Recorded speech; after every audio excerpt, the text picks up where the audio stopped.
साथियों नमस्कार। आप हमें जानते हैं। आज हम जिस विषय बात करेंगे ये बहुत महत्वपूर्ण है, आप सुनिएगा। 70 बीपीएससी में सेलेक्टेड, ध्यान सुनिएगा, चौंकिएगा मत। 70 बीपीएससी में सेलेक्टेड जो डीएसपी के पद पे जिनका सिलेक्शन हुआ है वो भी बीपीएससी पे केस करने जा रहा है। फिर से सुनिएगा, जिसका सिलेक्शन डीएसपी के पद पे हुआ है 17th बीपीएससी में, वो भी बीपीएससी पे केस करने जा रहा है। मुझे ये मालूम चला है, मेरे सूत्रों से ये पता चला है। आप कहेंगे क्या कि ये क्या आप फेक न्यूज़? नहीं, ये सच है। क्यों? हम आपको बता रहे हैं। इसलिए मैं उसका रैंक क्या है, वो किस कैटेगरी से है, लड़का है या लड़की है, ये मैं नहीं बताऊंगा।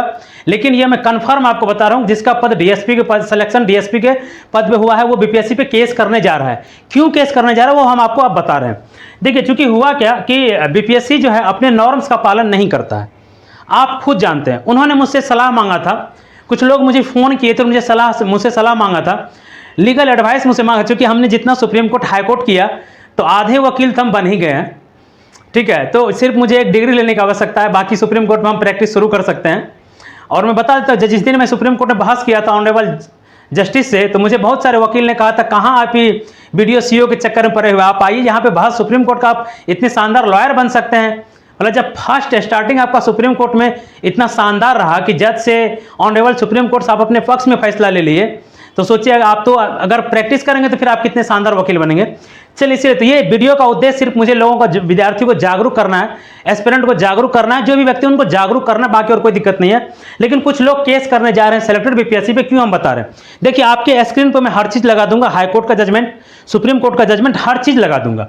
चूंकि आपने देखा होगा, इसलिए वो लोग करने जा रहा है कि उसका जो एस्पिरेंट मुझे फ़ोन किया, जो सेलेक्टेड अधिकारी मुझे फ़ोन किया था, उनका रैंक इतना अच्छा है, उनको एसडीएम मिल सकता था, उसको एसडीएम मिल सकता। अब एसडीएम तो केस नहीं करेगा ना, क्योंकि आप जानते हैं कि बिहार लोक सेवा आयोग जो है अपने फॉर्म के, जब प्रीलिम्स के समय जो वो अधियाचना निकलता है, जो नोटिफिकेशन आता है, उसका वो पालन नहीं किया था। क्योंकि उसमें एक लाइन लिखा हुआ था कि साक्षात्कार के समय, इंटरव्यू के समय आपको पोस्ट प्रेफरेंस का अवसर दिया जाएगा। लेकिन आप जानते हैं कि इंटरव्यू के टाइम पे पोस्ट प्रेफरेंस का अवसर नहीं दिया गया, जिसके वजह से बहुत सारे अभ्यर्थी को यह नुकसान हो गया कि वो दोबारा अपना पोस्ट प्रेफरेंस नहीं दे पाया। तो भाई ऐसा है, तो जैसे हम कुछ इसमें सुप्रीम कोर्ट का जजमेंट है, कुछ हाई कोर्ट का जजमेंट है, हम वो जजमेंट आपको लगा देंगे, आप उसमें पढ़िए, देखिए क्या लिखा हुआ है। यहाँ मैं स्क्रीन पर आपको, इसी वजह से केस करने जा रहे हैं, कुछ सफल अभ्यर्थी केस करने जा रहे हैं कि बीपीएससी का ये नॉर्म्स फॉलो नहीं करने से हम लोगों को बहुत नुकसान हुआ है। तो आप पढ़िए, देखिए मैं स्क्रीन पर लगा तो क्या लिखा, अधिमानता का चुनाव। देखिए लिखा हुआ है, साक्षात्कार के समय अधिमानता कोड एवं सेवा अवलिक पद का नाम का उल्लेख स्पष्ट रूप से करेंगे। ये उसका नॉर्म्स कहता है, उसका नोटिफिकेशन कहता है कि आप साक्षात्कार के समय करेंगे। लेकिन जब साक्षात्कार के समय आप विकल्प ही नहीं दिए ये, तो फिर वो कैसे करेगा? तो ये तो आप अपने ही अधियाचना का पालन नहीं कर रहे हैं। मतलब हर जगह मनमाना, जो मनमाया वही कर दिए, शुरू कर दिए। आगे देखिए क्या लिखा हुआ है, स्पष्ट रूप से उल्लेख करेंगे तथा रिक्त कॉलम को अस्पष्टता क्रॉस कर देंगे। मतलब जो आप नहीं भरेंगे उसको आप क्रॉस कर देंगे। और जिस पद के लिए उम्मीदवार द्वारा अधिमानता, जिस पद के लिए उम्मीदवार द्वारा अधिमानता अंकित नहीं किए जाएगी, उस पद के लिए बाद में उम्मीदवार द्वारा प्रस्तुत किसी प्रकार के दावा पर कोई विचार नहीं किया जाएगा। तो ये टर्म्स एंड कंडीशन था बीपीएससी का नोटिफिकेशन के टाइम पे। तो आपने तो इसका पालन नहीं किया है, नहीं किया है। इसलिए कई अभ्यर्थियों को, जो अधिकारी अब बन चुके हैं, उनको इसका नुकसान हुआ है। तो मेरा उद्देश्य है कि ये एक वैलिड ग्राउंड है कि आप बीपीएससी पर लीगल केस कर सकते हैं, कि वैलिड ग्राउंड है कि मुझे अवसर नहीं दिया गया। भाई आप अवसर का हनन नहीं कर सकते हैं ना, जो आपके नॉर्म से लिखा हुआ। और सुप्रीम कोर्ट का कुछ जजमेंट है, मैं आपको लगाए तो आप देखिए, सुप्रीम कोर्ट का जजमेंट है, सुप्रीम कोर्ट ने लिखा है, सुप्रीम कोर्ट का ये जजमेंट है, ऑर्डर है कि भारतीय प्रक्रिया के नियमों को बीच में नहीं बदला जा सकता है। भाई आप बीच में नहीं बदल सकते हैं। आप स्क्रीन पर हम लगा दिए, देख लीजिए कैसे आप बदल सकते हैं, जो आप खुद अपने दिए हुए नॉर्म्स का पालन नहीं कर रहे हैं। इसलिए हमने पिछले बार एक वीडियो बना, उसमें लिख दिया था कि भुगत रहे अभ्यर्थी और मौज कर रहा आयोग। अब यदि सेलेक्टेड लोग का भी मुझे फोन आ जाता है यार कि भैया हमारे साथ भी ये परेशानी है। लेकिन ये जब मैंने नोटिफिकेशन पढ़ा और मैंने कही हाईकोर्ट सुप्रीम कोर्ट जब जजमेंट पढ़े, तो मैंने कहा ये तो यार वैलिड ग्राउंड है, ये तो बहुत शानदार ग्राउंड है। कम से कम अरे भाई आप जो मानक बनाए हैं उस मानक का तो पालन करेंगे ना, आप अपने ही मानक का पालन नहीं कर रहे हैं यार। आगे देखिए, कुछ दिन पहले अभी हरियाणा, जो हमारा हरियाणा पीसीएस है, HPSC हरियाणा पीसीएस का, तो चंडीगढ़ में इसका हाईकोर्ट आप जानते हैं, तो चंडीगढ़ हाईकोर्ट का एक फैसला आया था, वो हम आपको स्क्रीन पे लगा देते हैं कि हाईकोर्ट के जस्टिस ने क्या कहा था, और इन्हें उस रिजल्ट को रद्द कर दिया था और बोला था कि आप दोबारा रिजल्ट जारी कीजिए। तो आप देखिए, हम स्क्रीन पे लगा दिए हैं कि विज्ञापन की शर्तों में बदलाव नहीं कर सकता है आयोग। आपने जो विज्ञापन का शर्त दिया है उसमें आप बदलाव नहीं कर सकते हैं। यह हरियाणा पीसीएस के मामले में चंडीगढ़ हाईकोर्ट का टिप्पणी है। और आगे देखिए क्या लिखा हुआ है कि हाईकोर्ट ने कहा कि, आप देखिए स्क्रीन पर लगा हुआ है, हाईकोर्ट ने कहा कि हरियाणा HPSC जैसी संवैधानिक संस्था की जिम्मेदारी है कि वह विज्ञापन की सभी शर्तों का पालन करे। भाई जब आप विज्ञापन निकाले उसमें जो भी आप शर्त लगाए उस शर्त का पालन करेंगे ना, आप उस शर्त का पालन करते हुए दिख नहीं रहे हैं। तो आप सोचिए कि कितनी, मतलब आप क्या कहें, कितनी लापरवाही चल रही है आयोग में। भाई ऐसा नहीं हो सकता है ना कि आपकी भी जिम्मेदारी, रिस्पॉन्सिबिलिटी है कि आपको जब जो मनवाया वही नोटिस निकाल दिए, जब मनवाया तो नोटिस निकाल दिए 60% देखिए ऐसे में नहीं दिया जाएगा। ये कब से लागू होगा उसका डेट बताना चाहिए था आयोग को।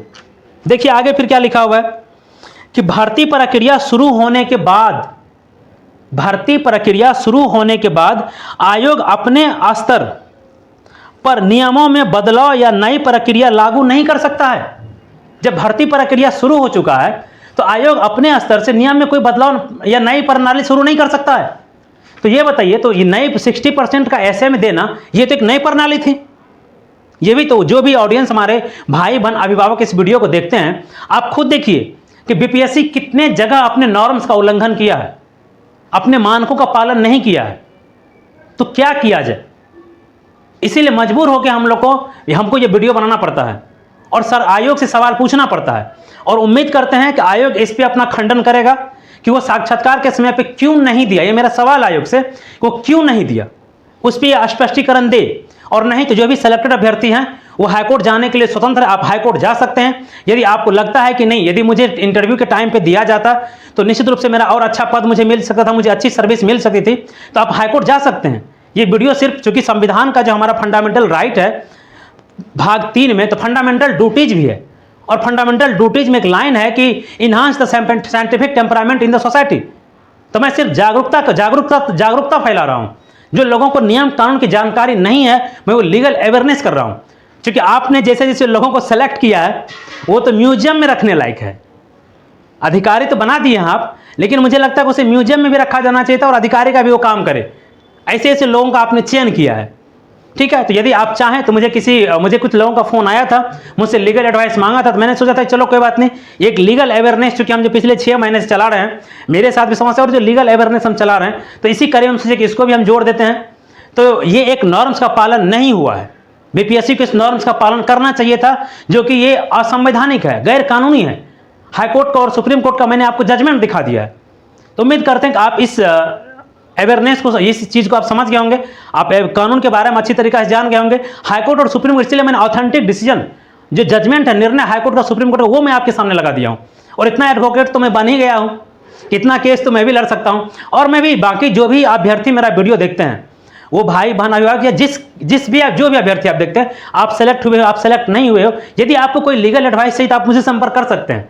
मैं इतना कानून अब जान चुका हूँ कि मैं केस लड़ सकता हूँ, ठीक है। और प्रोफेशनल वकील बनने की आवश्यकता नहीं होती केस लड़ने के लिए। चलिए ठीक है, उम्मीद करते हैं कि आप मेरी भावनाओं को, बातों को समझ गए होंगे। मिलेंगे किसी और वीडियो में, तब तक के लिए आप लोग को बहुत बहुत धन्यवाद।